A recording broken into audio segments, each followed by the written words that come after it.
Hello everyone and welcome back to yet another video from my channel Interactive Education, running for the best education possible from the student to the student for a better experience. And today we will be discussing the sexual reproduction in flowering plants, and this basically involves this is a unit which deals with sexual reproduction in case of plants. Now, we've looked at asexual reproduction in plants, which takes place in the form of vegetative propagation, which we looked at in asexual reproduction. But if you look at flowering plants, plants which bear flowers, and we know that they have another name, they are called angiosperms. So if you look at the angiosperms have a well-defined reproductive structure, and they take up sexual reproduction, right? They are sexual reproduction, right? So they carry out sexual reproduction with the help of the male and female gametes. The male gamete in case of flowering plants is called the pollen grain, and this pollen grain is given by the, what do you call it? We call it the stamen. It is given by the stamen, right? And the female gamete is called the ovule, which is given by the pistil, also known as the carpel. Okay, so this is the two sex cells, male and female gametes, in case of plants, flowering plants. Now, if you look at plants, right, if you look at the structure of plants, you will see that many plants look something like this. They have flowers which look like this, right? Because the flower is the main part of the plant which contains the reproductive structure, sexual reproductive structure. And if you look at a flower, many times you'll see flowers such as this, right? You have a pistil, which is the female, which is part of the female reproductive system in flowers or in plants, and you have the stamen, which is part of the male reproductive system in plants. Now, there are flowers which are of two kinds in case of angiosperms, right? There are flowers which are unisexual, and there are flowers which are bisexual. Unisexual flowers contain either male or female reproductive structure only.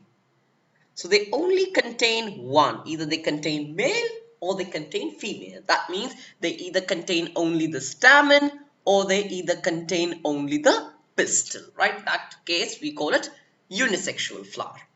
And a bisexual flower contains both male and female reproductive structures or reproductive organs, right? So they contain both. As for example, this flower is bisexual because you can see that it contains both the organs. It contains the stamen, which is the male, as well as the pistil, which is the female, right? So there are unisexual and bisexual flowers. So let us now look at how reproduction actually takes place in plants with the help of this figure.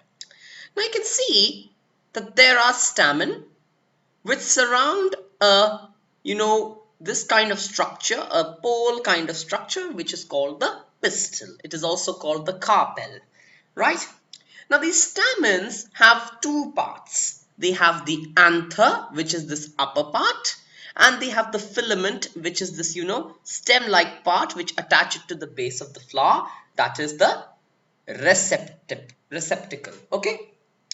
There is also a sepal, and there are petals which surround the flower, and they act as protective layers. Receptacle is also a layer, or it is actually the base. It is the base with which all these things are attached. An ovule, and then we have the pistil, right? Pistil is the female reproductive part of the flower, and it contains three main parts: the stigma, the style, and the ovary. The stigma is the uppermost part, right, at the base, and it's very sticky. You will see that the stigma is slightly sticky. It has, a sticky material. We'll see why it is so. Style is just the middle part, right? This part is called the style, and at the base there is the ovary. The ovary inside it contains ovules, which are basically the female gametes. Okay, there may be one ovule or there may be many ovules also, right? So that's your female reproductive structure of the flower. Now let us look at how this process takes place. Now this anther of the stamen of any flower contains grains, and if you ever go and check a flower with these stamen and you try to touch the anther, later on you will see that your hands, they're covered with some color and even some powdery stuff, right? That powdery stuff is nothing but the pollen grain. So this anther contains pollen grains. So the anther contains pollen grains, right? Now these pollen grains are the male gametes, and they go on, and due to the action of wind, water or various other elements, they go and drop onto the stigma of the pistil, right? Onto the stigma of a pistil. Any pistil, and maybe of the same flower. If it's of the same flower, that is called self-pollination, right? Now there are two kinds of pollination. Now these pollen grains which are from this flower, they may grow on, or may they go on and drop onto the pistil or onto the stigma of the pistil of the same flower, or they may go and drop onto the stigma of the pistil of some other flower. If it is of the same flower, right? So for example, you can see here it is falling on the same flower. This would be called self-pollination, right? If it goes and drops onto the same flower. And if it goes, these pollen grains go and drop onto the pistil of some other flower, it would be called cross-pollination, right? Cross-pollination. So these are the two kinds of pollinations. Self-pollination, that is the falling of the pollen grains onto the pistil of the same flower, or falling onto the pistil of some other flower, that is cross-pollination. Now if the pistil, so let's just go onto it, they drop onto the pistil, right? And when they drop onto the pistil, they secrete a certain chemical. So these pollen grains which have dropped, they start secreting a certain chemical, right? When this chemical is secreted, it goes on and forms a tube. So this helps, or this, directs for the formation of a tube to take the pollen grain to the ovule, right? For fertilization, because again the male gamete has to fertilize the female gamete. So for that, this pollen tube needs to be generated. So the chemical which is secreted goes on and reaches the ovule through the pollen tube. Now you can check, this tube created is the pollen tube. So with the help of the pollen tube, it moves, the gametes move, and ultimately they reach the ovule, where each pollen grain fertilizes one ovule. So at this location, the process of fertilization will take place.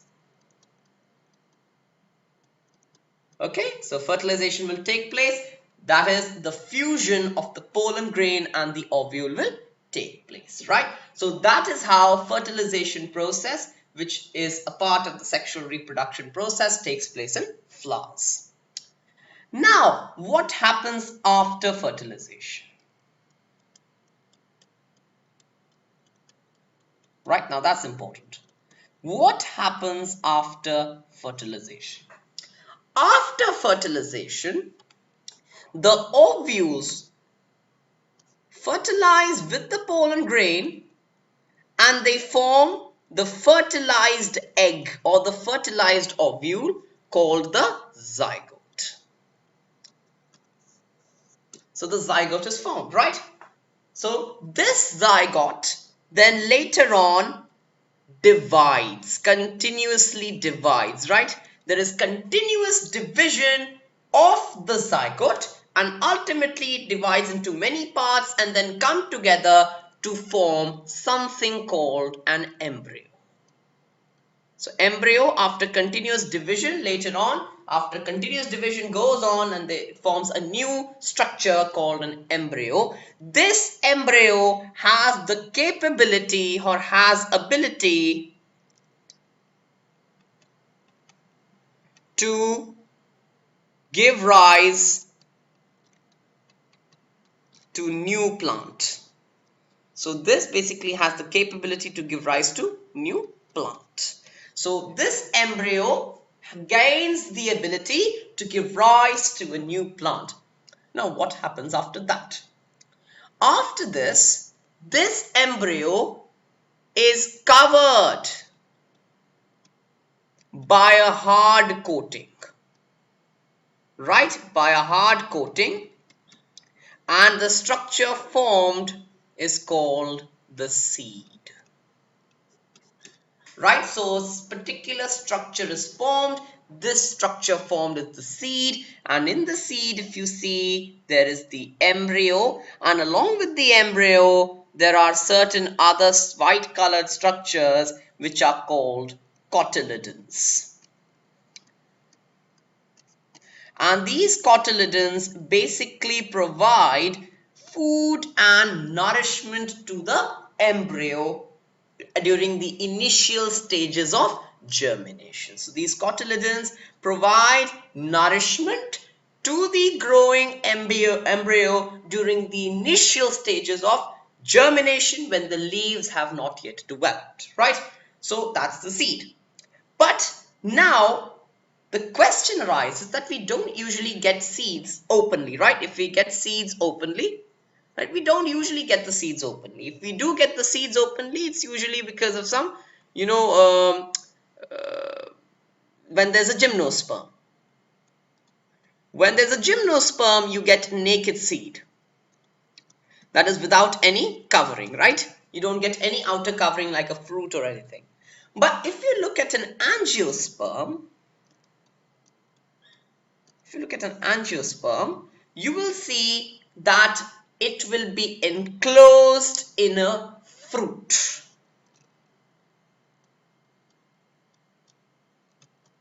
It will be enclosed in a fruit in case of an angiosperm. That is a covered seed.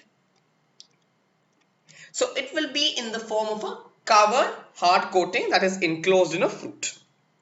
Now, how does this fruit develop? Basically, the fruit is nothing but the developed ovary. So basically the ovary develops, the ovary grows to form the fruit, and we see that after fertilization